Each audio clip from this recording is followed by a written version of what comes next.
Hello, John Bloodworth, Gentleman Crafter here, almost forgot my name, with some more fun with foundation paper piecing. This month we're going to be going floral, so we're starting out with a very simple tulip design, and then for the rest of the designs this month we're going to get a bit more complicated. So there's just two colours involved in this one, various different strips to cut. You can download this pattern from my website, gentlemancrafter.com. I've printed the pattern onto foundation paper, and there are two different sizes of triangle, and the first one that I will need is the larger one.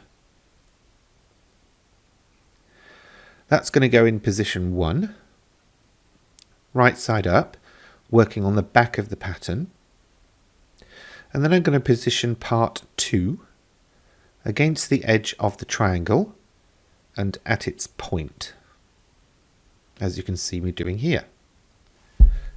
Excuse me. Make sure this is lined up, as it will really help you later on with sewing and making sure that everything's spot on. I'm going to pin that in place. And then I'm going to stitch on the line between parts 1 and 2.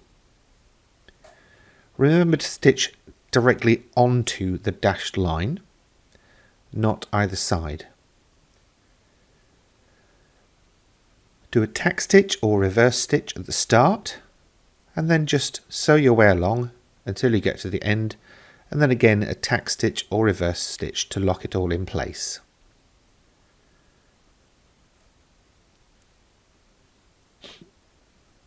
Trim threads. Snippy snippy. And of course trim the other threads as you go. Excuse me hiccuping. Take the pin out and then use whatever you've got available, whether it be an iron or a finger press, to fold back part number 2 and press the seam.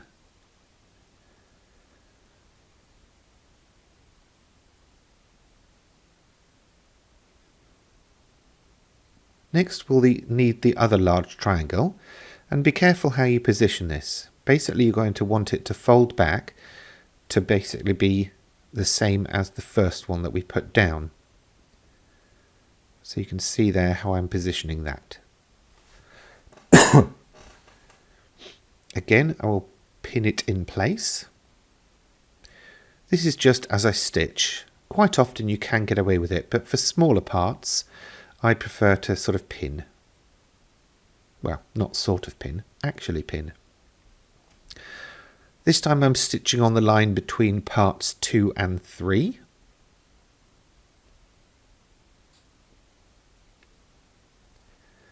And of course, whenever you are stitching on the right side of the pattern.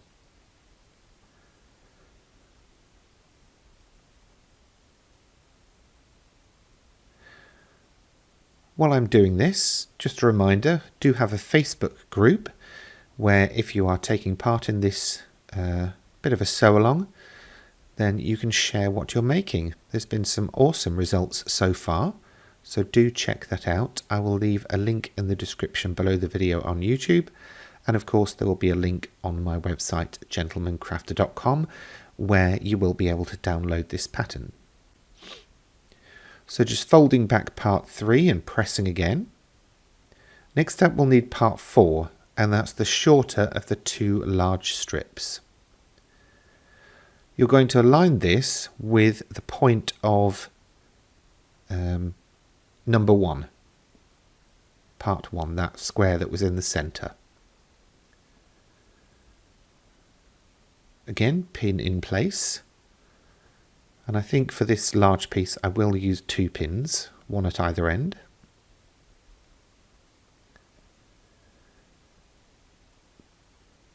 Flat-headed pins work great, or these magic pins also work really well. So now I'm stitching along the line that divides part 4 up from everything else that I've sewn already. So that's parts 1 and 2, I think. Doesn't make a difference if you start in the center or at the edge.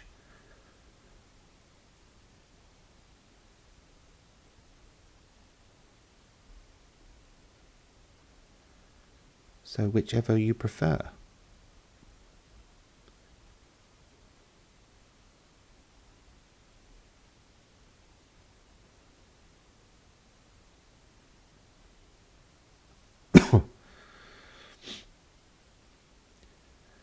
A quick trim, remove the pins, and then, as before, fold back. And you can see that now covers that entire section. There will be some waste with this particular design, as I didn't necessarily want to confuse things by adding extra cuts in our prep. Now for part 5, which is the largest of the straight strips, and you'll line that up with part 4. Don't worry too much about it hitting the edge of the triangle or anything else like that. Just make sure that it's square with part 4, which is the last part you sewed, or I sewed.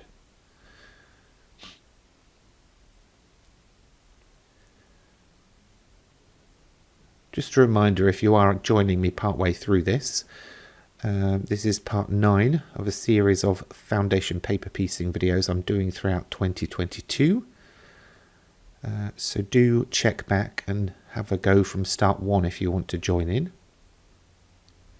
And don't forget to like and subscribe as well, and then you get to see notifications of when I upload new ones, usually every Friday morning. I'm now stitching along the line that divides number 5 up from everything else that I've already stitched.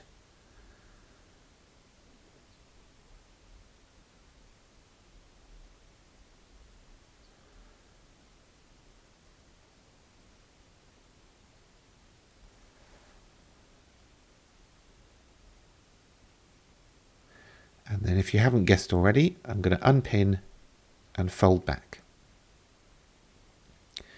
That will then cover the entirety of part 5.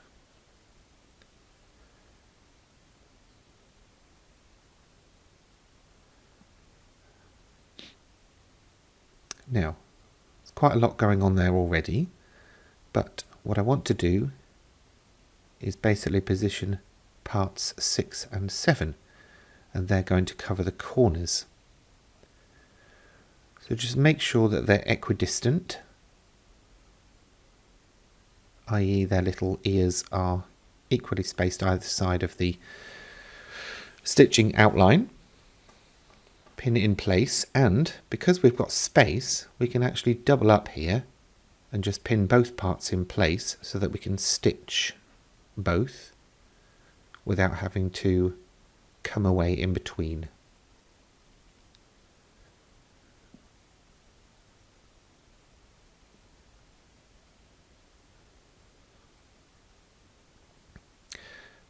Do follow the number sequence even though we're sort of doubling up, so we'll start by stitching along the line dividing parts 5 and 6, and then we'll trim the threads and then stitch the line that divides number 7 from everything else.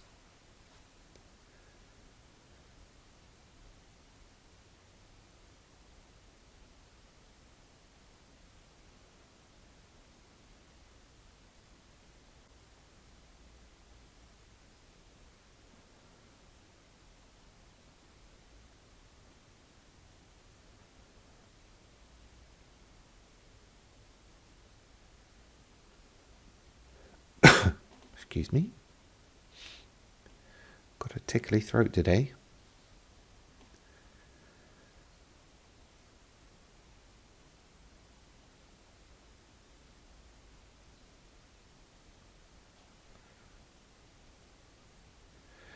Okay, that's our last part stitched in place, so I'm just making sure to trim all the threads.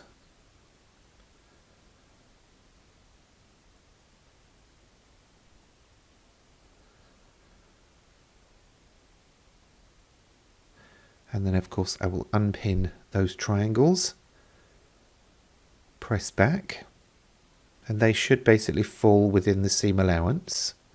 There's not much give, but that's fine. As long as they're within the seam allowance, we should be okay if we want to stitch more than one together.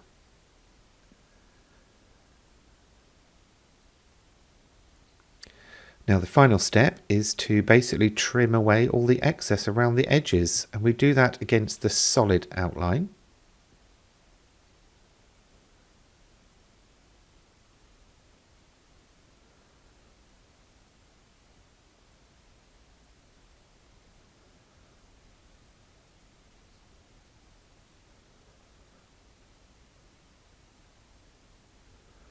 That piece didn't want to come away.